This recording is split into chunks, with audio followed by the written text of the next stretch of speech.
Let's see, Fig Dish. Fig Dish.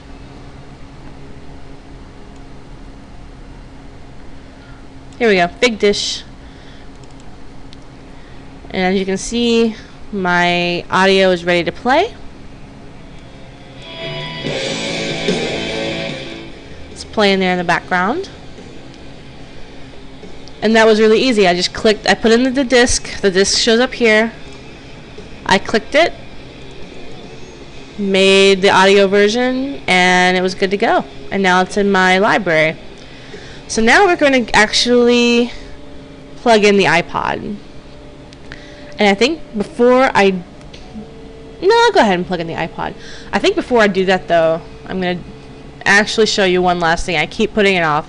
I'm going to show you one last thing because I don't have all of my music. As crazy as that might sound, I don't. So if you have music that you want to add to iTunes, they didn't come up automatically, and you need to add it manually, you go to File up here. You can add a file or add a whole folder to your library. I'm going to go with add a file for now. Computer, C. I'm going to a different user because my main user's got all the music. Susie. Let's try music. iTunes. iTunes music. That's not there.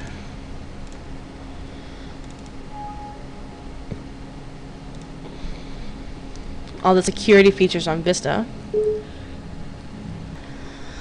Okay, I've made it to the music section.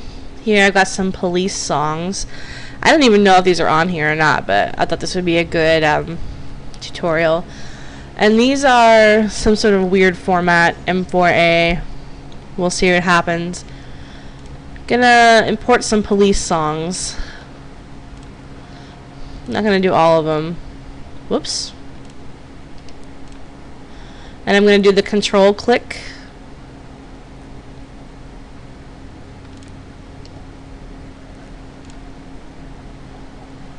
Let's see if they're added. Oh wait, it takes a minute. It might have to convert them, and if it converts them automatically, that's cool to me. Here we go. The Police, which is probably under P. Here we go. See, it imported them automatically, so that's cool. So even if your iTunes doesn't pick up every file that you have, you will be able to manually import music.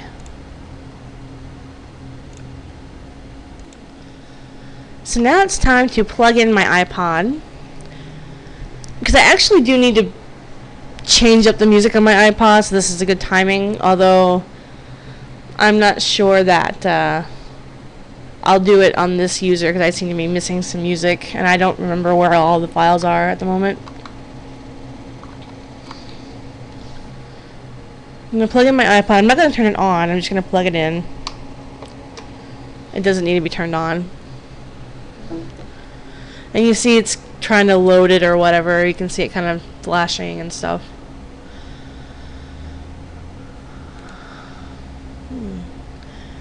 Okay, something important. You want to just use one iPod and one library, or one computer, one library for your iPod as much as possible, unless you plan on totally just putting new songs on it, because it says the iPod o is synced with another iTunes library. An iPod can be synced with only one iTunes library at a time. That's fine. Go ahead and erase it.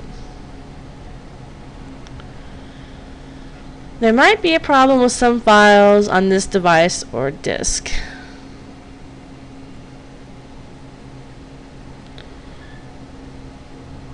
I'm gonna wait a minute for it to scan and erase my deal. Okay, this is good. Now I have my iPod showing up in my device list, It actually shows a little picture of my iPod, which is cool, which is what my iPod actually looks like. You'll have to give your iPod a unique name. It can be whatever. I call mine Little O because it's orange and it's little. And it'll show up right here in your device menu. And there's that eject button again that I told you about. It's going to be really important.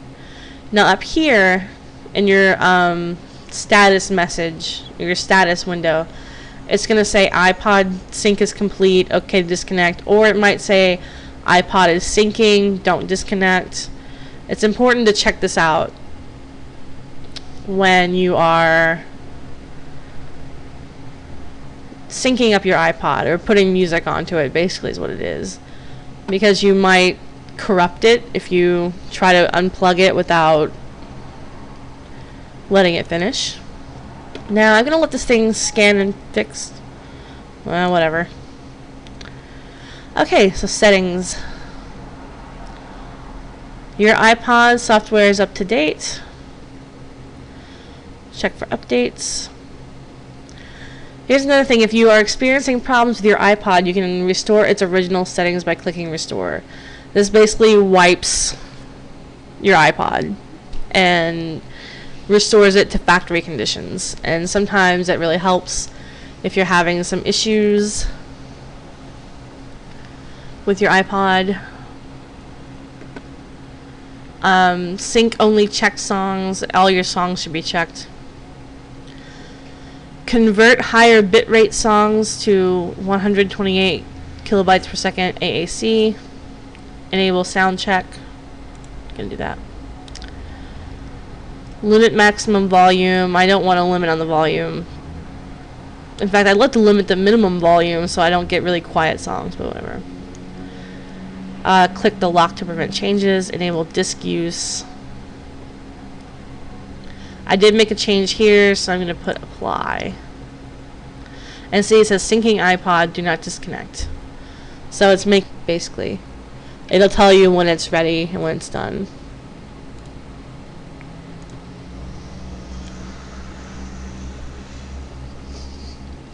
Okay, iPod sync is complete. I'm going to check myself for an update here.